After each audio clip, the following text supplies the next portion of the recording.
My backup generator kicked on before sunrise, growling so hard the kitchen lights flickered once and died.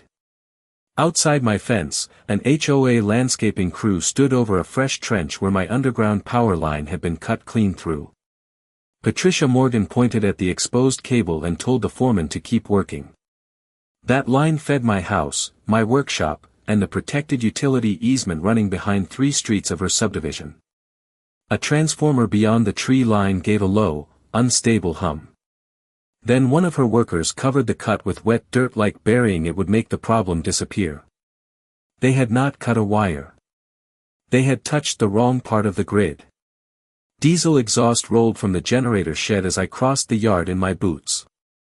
The morning air smelled like mud, hot metal, and fresh cut sod. My coffee sat forgotten on the porch rail, already cooling in the gray light. Beyond the fence, Patricia stood in a cream-colored jacket, spotless white sneakers, and sunglasses too large for dawn. She looked like she had dressed for a ribbon cutting, not a utility damage scene. "You cannot run industrial equipment through HOA property," she said. Her voice was sharp enough to stop the crew from moving. The foreman looked at me, then looked down at the cable. He knew enough to be nervous. "My name is Cole Bennett. I am an industrial electrical engineer. I own the 5-acre parcel behind Oak Ridge Estates, including the utility easement that crosses the back line before feeding into the subdivision's service corridor." That sentence sounds boring until somebody takes a trencher to it. I stopped 6 feet from the fence and looked at the orange utility marker lying face down in the dirt. Someone had pulled it out before the digging started. The stake still had wet clay stuck to the bottom. That was not accidental. Patricia unfolded a printed notice and held it against the fence. "You were warned," she said. "The board voted to remove unauthorized lines from common visual areas." I looked past her shoulder. A contractor's mini excavator sat beside the trench. Its bucket teeth were packed with black soil. The machine was still warm. The engine clicked as it cooled. Behind it, 2 HOA board members watched from a golf cart. Neither one spoke. That silence carried weight. "Who authorized excavation here?" I asked. Patricia tapped the paper with one manicured finger. "The HOA did." The generator behind me surged again. My workshop lights tried to come back, then failed. Across the road, a porch light blinked on one of the subdivision homes. Then it flickered twice. Patricia did not notice. I did. So did the foreman. His eyes moved toward the transformer at the edge of the easement. The hum had changed pitch. Lower now. Rougher. I pulled out my phone and started recording. Patricia smiled like I had just handed her proof of my own guilt. "Good," she said. "Document that you are interfering with community improvement." I kept the camera on the trench. The cut jacket on the cable was visible through the mud. So was the red warning tape beneath the surface. Whoever dug here had gone straight through 2 layers of utility marking. That required effort. Or arrogance. The first neighbor stepped onto his back patio with a flashlight. Then another. Farther down the street, a garage door stalled halfway open and stopped with a loud metallic jerk. Patricia finally turned her head. Her smile faded by half an inch. The foreman took 1 step away from the trench. He understood before she did. This was no longer my outage. The foreman shut down the excavator 5 minutes later. The sudden silence felt louder than the machine. Wind pushed loose dirt across the trench. The exposed cable sat in the morning light like a warning nobody wanted to read. Patricia folded her notice and tucked it beneath her arm. She acted calm, but she had stopped smiling. That mattered. The neighbors noticed it too. More people were standing outside now. Coffee mugs. Bathrobes. Cell phones. A few of them stared toward the transformer beyond the easement. The humming sound had become uneven. I stepped closer to the trench and crouched beside the cut line. The soil was still damp. Fresh track marks crossed the grass and disappeared toward the subdivision maintenance gate. I pointed my camera at the ground and took photographs. Tire tracks. Utility marker. Excavator. Bucket. Every detail mattered. Patricia watched me for a moment. Then she looked at the foreman. "Finish the landscaping plan," she said. The man did not move. His jaw tightened. He glanced at the cable again. "Ma'am, I think we should call the utility company." Patricia's expression hardened immediately. "This is HOA property." The foreman looked like he wanted to disagree. Instead, he climbed into his truck and drove away without another word. That was the first person to walk away from her all morning. I followed the utility corridor behind my property fence. The grass was wet from overnight dew. The smell of diesel from my generator drifted through the trees. About 200 feet farther down the easement, I found another problem. One of the orange warning stakes was missing. The ground around it had been disturbed recently. Boot prints crossed the soft soil. Someone had walked the route before the excavation started. I photographed everything. Then I found something even more useful. A small strip of bright survey tape tied to a branch. The tape carried the logo of a local landscaping contractor. Not a utility contractor. Not an engineering company. A landscaping contractor. The kind Patricia hired every spring for community projects. My phone buzzed. The utility monitoring app connected to my workshop system had sent a new alert. Voltage fluctuations detected. I opened the report and watched the numbers update. The readings were getting worse. Not better. A cold breeze moved through the trees. Somewhere across the subdivision, another garage door stalled halfway during its cycle. A dog started barking. Then another. Small signs. Small failures. Systems always talk before they break. Most people never listen. By late morning, a white pickup from the power company finally arrived. 2 utility technicians stepped out carrying equipment cases. Their reflective vests flashed in the sunlight. Patricia immediately walked toward them holding her HOA paperwork. The older technician listened for less than 30 seconds. Then he looked directly at the trench. His expression changed. He crossed the distance quickly and stopped beside the exposed cable. The younger technician followed. Neither one touched anything at first. They simply looked. The older technician slowly exhaled through his nose. Then he asked a question Patricia clearly did not expect. Who authorized excavation inside this easement? The silence afterward felt heavier than the trench itself. Then the technician noticed something else. The older technician walked past Patricia without waiting for an answer. His boots crunched across the loose dirt beside the trench. He stopped near the missing utility marker and stared at the ground for several seconds. The younger technician followed his gaze. Neither of them spoke immediately. That silence caught everyone's attention. A few neighbors moved closer. Someone lowered a phone that had been recording. Even Patricia seemed unsure whether to interrupt. The older technician finally pointed toward the disturbed soil. "Where is the second marker?" he asked. Nobody answered. The morning sun was higher now. Heat shimmered above the exposed trench. The smell of fresh dirt mixed with diesel exhaust from my generator. The technician crouched and brushed away loose soil with his glove. A narrow strip of orange warning tape appeared beneath the surface. Then another. He looked up at his partner. That should have stopped excavation before the first bucket touched ground. Patricia crossed her arms. The HOA was removing unauthorized infrastructure. The younger technician slowly shook his head. This is not how utility corridors work. Patricia opened her folder again, searching for confidence inside a stack of papers. The older technician stood and looked beyond my property. His eyes followed the easement through a line of trees toward the subdivision. Then he looked back at the trench. I recognized that expression. Engineers make that face when they start seeing the whole system instead of a single problem.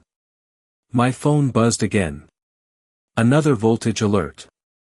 The numbers were dropping faster now. I showed the screen to the younger technician. He studied the readings for a moment. Then his jaw tightened. That explains it. Patricia immediately stepped forward. Explains what? Neither technician answered. Instead, they opened one of their equipment cases. Cables. Test instruments. Mapping tools. Serious equipment. Not the kind used for a simple residential repair. The neighbors noticed too. Their conversations became quieter. A woman across the street looked toward her porch light even though it was daytime. People were beginning to sense something larger. The older technician connected a testing device to an access point near the easement. A low electronic tone echoed from the unit. He checked the screen. Then checked it again. The younger technician stepped closer. Neither one looked happy. That alone told me enough. About 30 minutes later, another truck arrived. Then another. Utility vehicles lined the road outside my property. Orange safety lights flashed in the sunlight. Patricia's confidence continued shrinking with each arrival. A board member quietly left the golf cart and disappeared back toward the subdivision. The technicians began placing temporary markers along the corridor. Bright orange flags appeared every few yards. One of them stopped near the edge of the HOA entrance road and planted a marker directly beside a decorative stone sign. Residents watched from their driveways. Questions spread faster than answers. Then something unexpected happened. A landscaping worker pulled his truck onto the shoulder and walked toward me. He looked over both shoulders before speaking. Dirt covered his boots. Sweat darkened the collar of his shirt. I think you need to see this, he said quietly. He handed me a folded work order from his pocket. Patricia's signature was on the bottom of the page. Then I noticed the date. The date on the work order was 12 days before the trench was dug. I read it twice. Then a third time. The paper crackled in my hand as a warm breeze moved across the easement. The landscaping worker kept glancing toward Patricia. He looked nervous. We were told the utility markers were old property stakes, he said quietly. Nobody told us they marked active infrastructure. Behind him, another utility truck rolled onto the shoulder. Orange warning lights flashed against the windows of nearby homes. Patricia was still speaking with the technicians. But her voice sounded different now. Less certain. More defensive. I folded the work order and slipped it into my pocket. The worker pointed toward a line near the bottom of the page. That section bothered me. I unfolded it again. A handwritten note had been added beneath the landscaping instructions. Remove visual utility obstructions along community boundary. The wording was careful. Too careful. The utility marker had been labeled an obstruction. Not infrastructure. Not a warning device. An obstruction. That choice of words mattered. The older technician walked over before I could ask another question. He held a tablet in one hand. His expression remained neutral, but his pace had quickened. We found something, he said. The landscaping worker immediately stepped back. I followed the technician toward the utility vehicles parked along the road. Several screens displayed corridor maps and service diagrams. Colored lines stretched beneath the subdivision like a web. The technician zoomed in on the easement. Then farther out. Then farther still. My eyes followed the route. The corridor extended beyond my property. Beyond the HOA entrance. Beyond several residential blocks. The younger technician pointed to a junction highlighted in red. This is why the voltage alarm started spreading. The low hum from the transformer drifted across the trees again. This time it sounded strained. One of the utility employees spoke into a radio. Another reviewed a maintenance database. Activity was increasing by the minute. Around us, neighbors continued gathering. A woman stood beside her mailbox with a flashlight even though it was midday. People sense instability long before they understand it. Patricia finally approached the group. Her heels clicked against the pavement. I would like to know why utility personnel are mapping HOA property. The older technician turned the tablet toward her. We are mapping utility infrastructure. Patricia crossed her arms. That line serviced his property. Nobody answered immediately. The younger technician looked up from the screen. Not just his property. Patricia's expression froze. A long silence followed. Even the neighbors stopped talking. The wind rustled leaves along the easement. Somewhere down the street, an air conditioning unit shut off unexpectedly. Then another. Small sounds. Small warnings. The older technician tapped the highlighted junction again. We need additional records before making conclusions. Patricia seized on those words immediately. So you are not sure? The technician did not argue. He simply looked at the work order sticking out of my pocket. Then he looked back at the trench. His eyes lingered on the exposed cable. Something in the system was finally connecting. Then a county utility inspector stepped out of a newly arrived vehicle. The county utility inspector closed the door of his vehicle and walked straight toward the trench. He carried a weathered clipboard under one arm and a thick folder in the other. The afternoon sun reflected off his safety glasses. Nobody spoke as he approached. Even Patricia stepped aside. The inspector stopped at the edge of the excavation and studied the exposed cable for nearly a full minute. Wind moved through the grass along the easement. Somewhere behind the subdivision, a transformer gave another uneven hum. The inspector finally looked up. How long has this line been exposed? One of the technicians answered. Patricia did not. That detail caught my attention. The inspector made a note on his clipboard and walked farther down the corridor. Every few yards he stopped to compare physical markers against records in his folder. The technicians followed closely behind. More utility trucks arrived throughout the afternoon.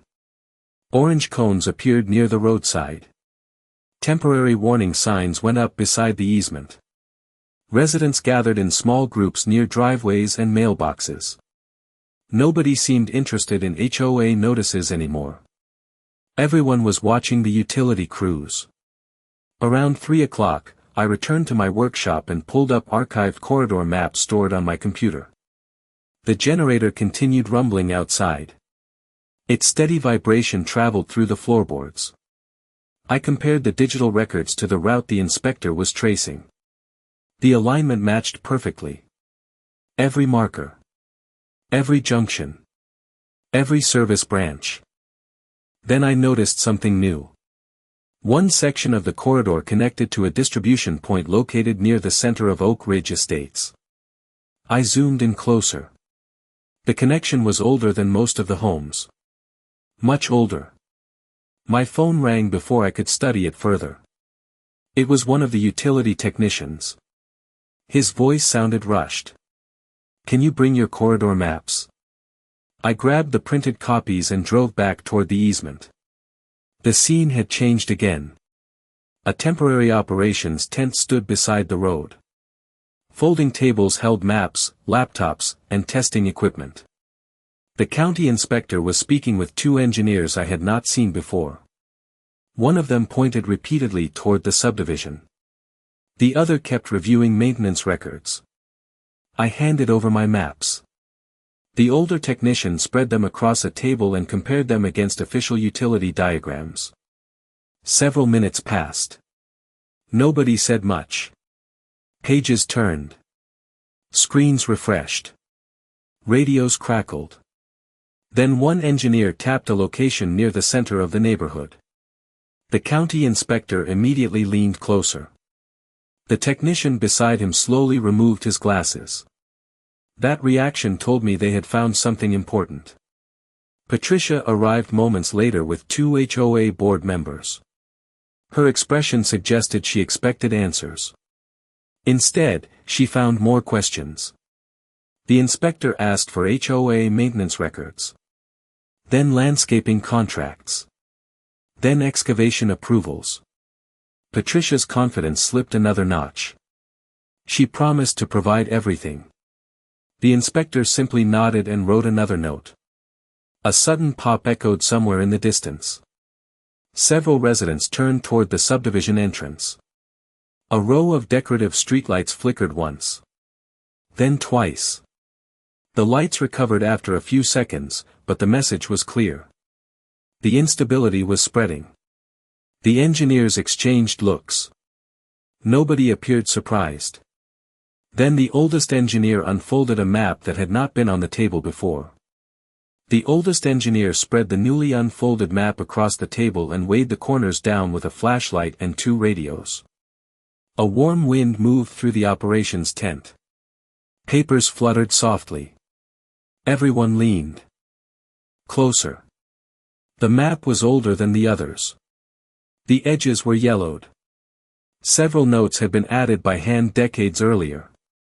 The engineer traced a line with his finger. It began outside my property. It crossed the easement. Then it continued directly beneath Oak Ridge Estates. Nobody spoke for several seconds. The county inspector adjusted his glasses and studied the markings again. One of the utility technicians let out a slow breath. Patricia looked from face to face, waiting for someone to explain why the map suddenly mattered. The engineer tapped a boxed section near the center of the subdivision. This is the original service route. His voice was calm. Professional. The inspector nodded. Another technician opened a laptop and compared the map against modern utility records. Screen after screen filled with diagrams and service data. The more they compared, the quieter the tent became. Outside, residents stood behind temporary barriers watching the activity. Children pointed at utility trucks. Neighbors whispered to each other. Across the road, the decorative streetlights flickered again. This time they stayed dim for several seconds before recovering.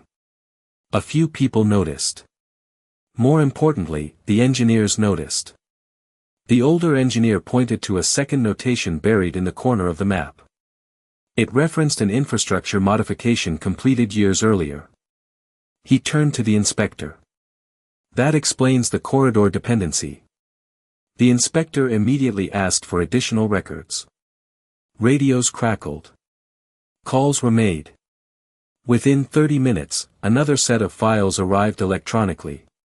The technician reviewing them sat up straighter almost immediately. He enlarged a diagram and rotated the screen toward the group. Several colored lines converged at a single distribution point. My eyes followed the routes. So did Patricia's. Her expression changed. Not panic. Not yet. But uncertainty had finally arrived. The distribution point sat beyond my workshop, directly along the protected corridor where the excavation had occurred. The engineers began speaking in shorter sentences. Technical language. Service balancing. Load routing. Emergency redundancy. The details mattered because the system was larger than most residents realized. The line that had been damaged was never isolated. It connected to a network designed decades earlier. A network still carrying responsibilities nobody in the HOA appeared to understand. Around sunset, utility crews began placing additional monitoring equipment throughout the neighborhood. Portable testing units appeared near sidewalks and transformer cabinets. Orange flags marked access points along several streets. The neighborhood looked less like a subdivision and more like an active infrastructure project. Patricia spent most of the evening making phone calls. Each conversation seemed shorter than the last. Several board members stopped answering questions from residents altogether. The confidence that had filled the morning was gone. In its place was confusion. The generator outside my workshop continued running steadily. Its engine echoed through the evening air. I stood beside the operations tent watching engineers compare records from different decades. Then the county inspector received a document he had been waiting for all day. He read the first page. Turned to the second. Then he looked directly at the damaged corridor on the map. Something important had finally matched. The county inspector held the document in both hands while the last light of the day faded behind the trees. Portable work lights had been switched on around the operations tent.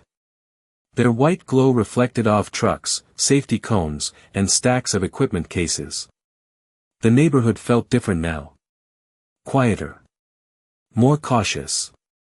Residents still gathered along the sidewalks, but most conversations had dropped to whispers. Everyone could tell something important was happening. The inspector placed the document beside the old corridor map and called the senior engineer over. Both men studied the pages together. Then they compared them to the digital records on the laptop. One page. Then another. The engineer slowly nodded. A utility technician nearby stopped typing and turned his chair toward the table. Whatever they had found was no longer a theory. It was becoming a conclusion. Patricia stepped closer. What exactly is going on? Her voice was steady, but the confidence was fading.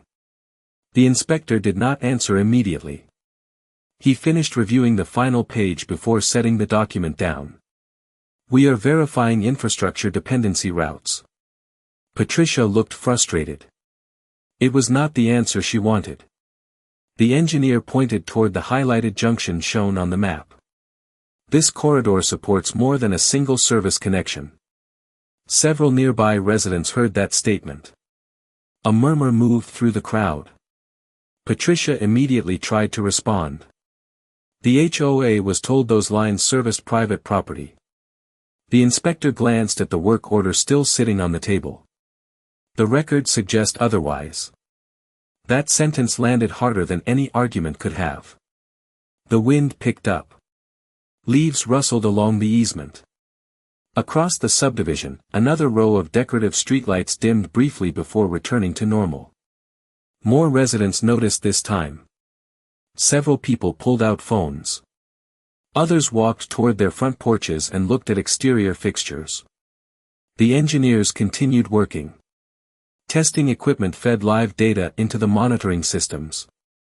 Screens updated every few seconds. Colored indicators shifted across digital maps. The technician who had first reviewed the corridor records called another utility office and requested archived maintenance files. His tone was calm but urgent. Around 8 o'clock, the files arrived. Hundreds of pages. Inspection reports. Upgrade records. Routing diagrams. The operations tent grew busier. Coffee cups appeared. Radios remained active. Nobody looked like they expected to leave soon. I stood near the edge of the easement watching the process unfold. The generator behind my workshop still provided power, but the rest of the neighborhood depended on a system that was now under intense scrutiny. That distinction was becoming impossible to ignore. Patricia spent most of the evening moving between board members and residents. Questions followed her everywhere. Some were polite. Some were not.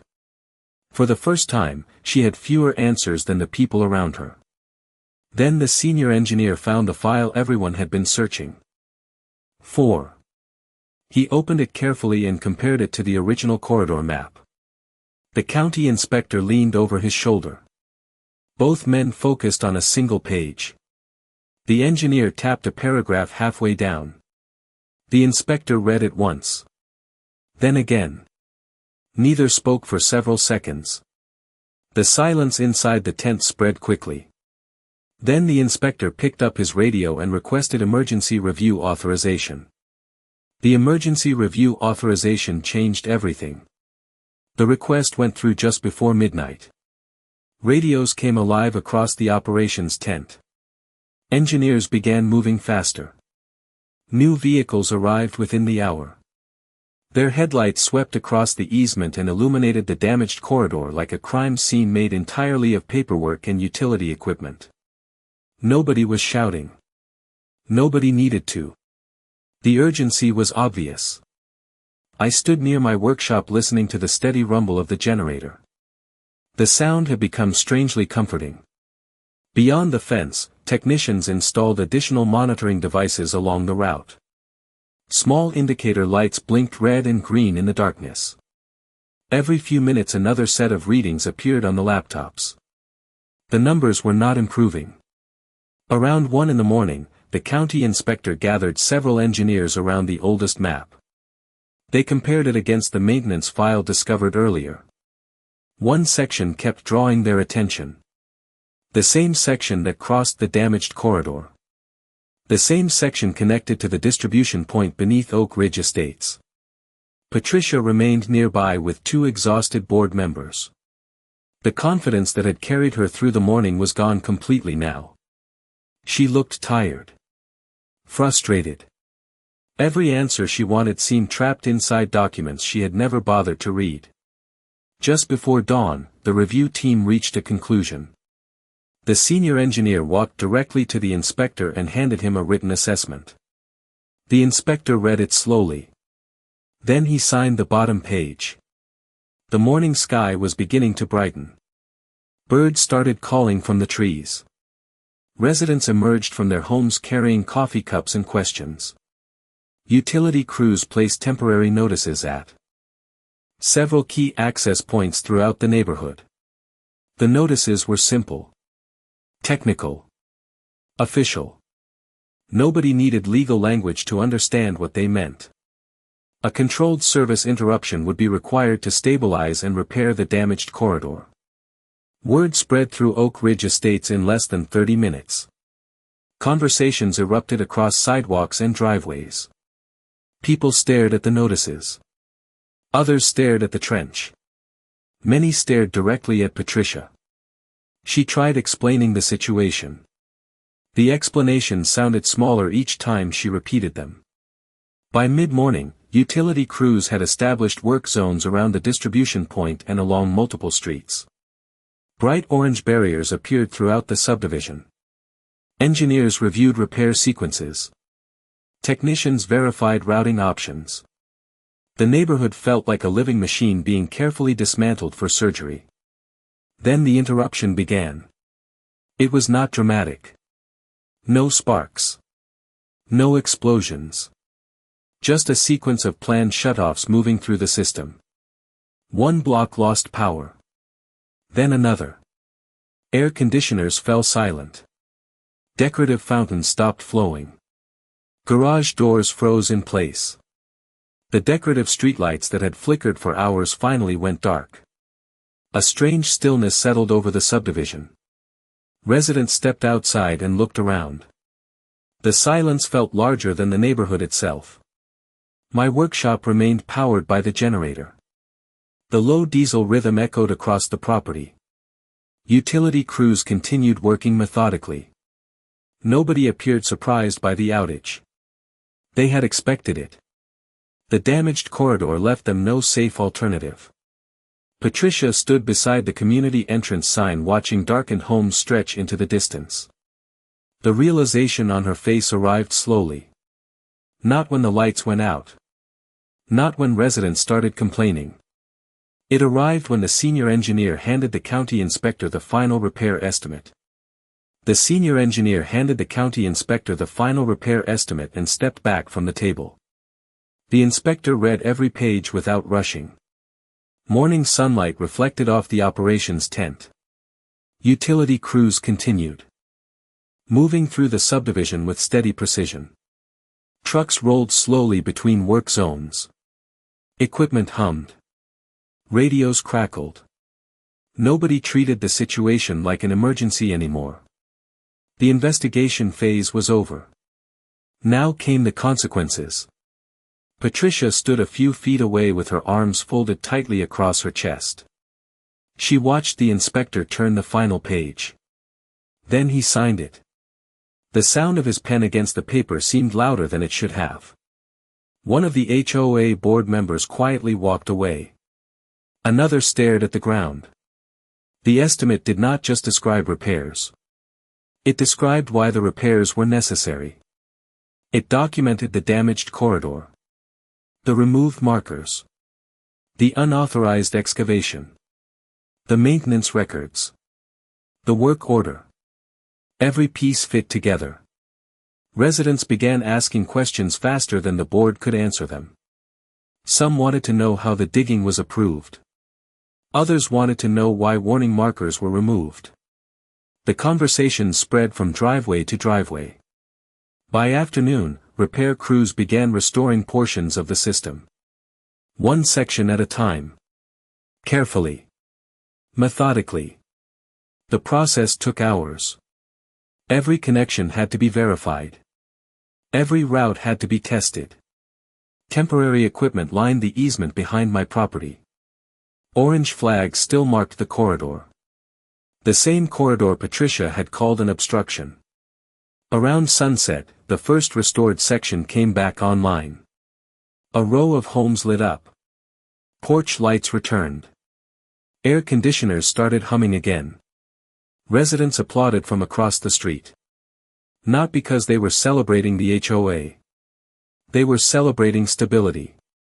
The following week brought more changes. New utility markers were installed along the corridor. Larger ones. Impossible to miss. Additional protective barriers appeared near critical access points. The county inspector returned twice. Engineers returned 3 times. Every visit added another layer of documentation. Every document told the same story. The damaged corridor had never been a private inconvenience. It had always been part of a larger system. The landscaping company cooperated fully. Their records matched the work order. The work order matched the excavation date. The excavation matched the damaged line. Facts connected themselves. They did not need help. By the end of the month, the subdivision looked normal again. The lights worked. The streets were quiet.